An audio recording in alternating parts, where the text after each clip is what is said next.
So hello ಮಕ್ಕಳೇ, ನೋಡಿ trigonometry ಫಂಕ್ಷನ್ನಲ್ಲಿ circular system ಅಂದರೆ ರೇಡಿಯನ್ ಮೆಷರ್ಮೆಂಟ್, ಇದನ್ನು ಸರ್ಕ್ಯುಲರ್ ಸಿಸ್ಟಮ್ ಅಂತಾರೆ.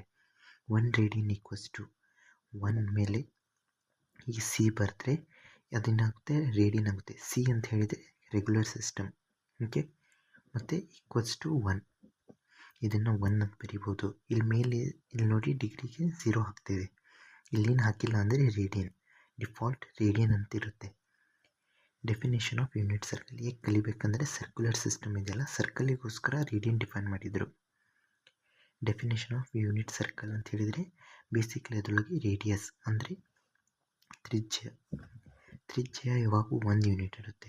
1 ಸೆಂಟಿಮೀಟರ್ ಇರ್ಬೋದು, ನೋಡಿ 1 ಸೆಂಟಿಮೀಟರ್ ಇರ್ಬೋದು, 1 ಮೀಟರ್ ಇರ್ಬೋದು, 1 ಕಿಲೋಮೀಟರ್ ಇರ್ಬೋದು, ಓಕೆ. ಇವಾಗ definition of 1 radian in a unit circle r equals to 1 unit, okay, ಕಾಮ ಆ್ಯಂಗಲ್ ಸಬ್ಟೆಂಡೆಡ್ ಬೈ ಆರ್ಕ್ ಅಂತ ಹೇಳಿದರೆ ಚಾಪ, ಓಕೆ. ಈಗ ಬಿಡಿಸ್ತೇವಲ್ಲ ಅದನ್ನೇ ಆರ್ಕ್ ಅಂತಾರೆ. A part of a circle length ಏನಿರಬೇಕು ಅದು 1 ಯೂನಿಟ್ ಇರಬೇಕು. ಅಂದರೆ ಇದರೊಳಗೆ 1 ಸೆಂಟಿಮೀಟರ್ ತೊಗೊಂಡ್ರೆ ಇದರೊಳಗೆ 1 ಸೆಂಟಿಮೀಟರ್ ತೊಗೋಬೇಕು.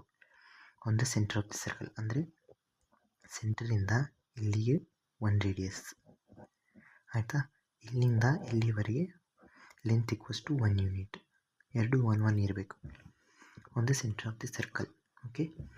ಇವಾಗ ನಾವೇನು ಮಾಡ್ತೀವಿ, ಇದರ ರೇಡಿಯಸ್ನ ಇದು 1 ಯೂನಿಟ್ ಇದೆ, ಇದು 1 ಯೂನಿಟ್ ಇದೆ, ನಮಗೆ ಟೀಟಾವಾಗಿ ಏನು ಸಿಗುತ್ತೆ, 1 ರೇಡಿಯನ್ ಸಿಗುತ್ತೆ, ಓಕೆ. ಇವಾಗ ನಾನು ಏನು ಮಾಡ್ತೀನಿ, ಇದನ್ನು ಲೆಂತ್ ಈಕ್ವಲ್ಸ್ ಟು 1 ಯೂನಿಟ್ ಇಟ್ಟಿದ್ದೇನೆ, ಇದನ್ನು ಲೆಂತ್ ಈಕ್ವಲ್ಸ್ ಟು 1 ಯೂನಿಟ್ ಅಂದರೆ ಟೋಟಲಿ 2. ಅವಾಗ ಏನಾಗುತ್ತೆ, ಟೋಟಲಿ ರೇಡಿಯನ್ 2 ರೇಡಿಯನ್ ಸಿಗುತ್ತೆ.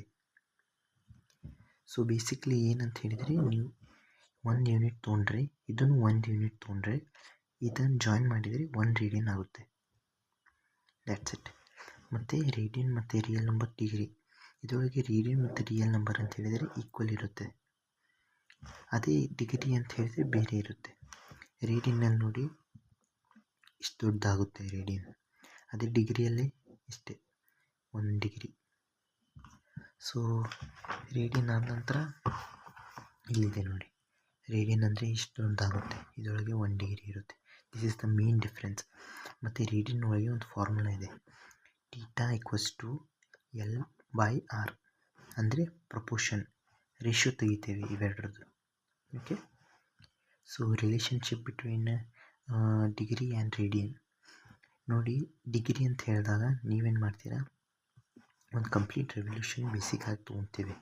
ಅಂದರೆ ಇಲ್ಲಿಂದ ಇಲ್ಲಿ ಮಟ್ಟ ಅಂತ ಹೇಳಿದರೆ ಏನಾಗುತ್ತೆ, 360 ಡಿಗ್ರಿ ಆಗುತ್ತೆ ಆ್ಯಂಟಿ ಕ್ಲಾಕ್ ವೈಸ್, ಓಕೆ. ಅದೇ ರೇಡಿಯನ್ನಲ್ಲಿ theta equals to L by R.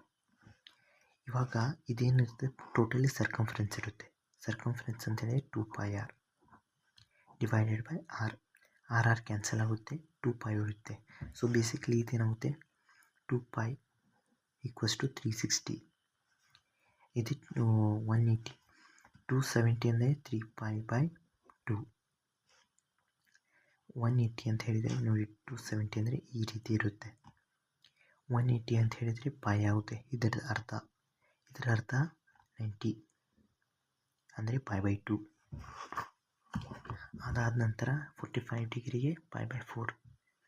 So ಇವಾಗ ಕೆಲವೊಮ್ಮೆ ಏನಂತಾರೆ, ನಿಮಗೆ ಡಿಗ್ರಿಯಿಂದ ರೇಡಿಯನ್ನಿಂದ ಡಿಗ್ರಿ ಕನ್ವರ್ಷನ್ ಕೇಳ್ತಾರೆ. ನೀವು ಬೇಸಿಕ್ಲಿ ಇದನ್ನು ಹಿಡಿಬೇಕು. ಇದನ್ನು ಹಿಡಿದ ನಂತರ 1 degree equals to 2π divided by 360 radian. ಇವಾಗ ನೀವು 270 ತೆಗೆಯೋದಿತ್ತಂದರೆ ಕ್ರಾಸ್ ಮಲ್ಟಿಪ್ಲೈ ಮಾಡ್ತೇವೆ, ಇದರ ಜೊತೆಗೆ ಇದನ್ನು ಮಲ್ಟಿಪ್ಲೈ ಮಾಡಿ ಡಿವೈಡೆಡ್ ಬೈ 1.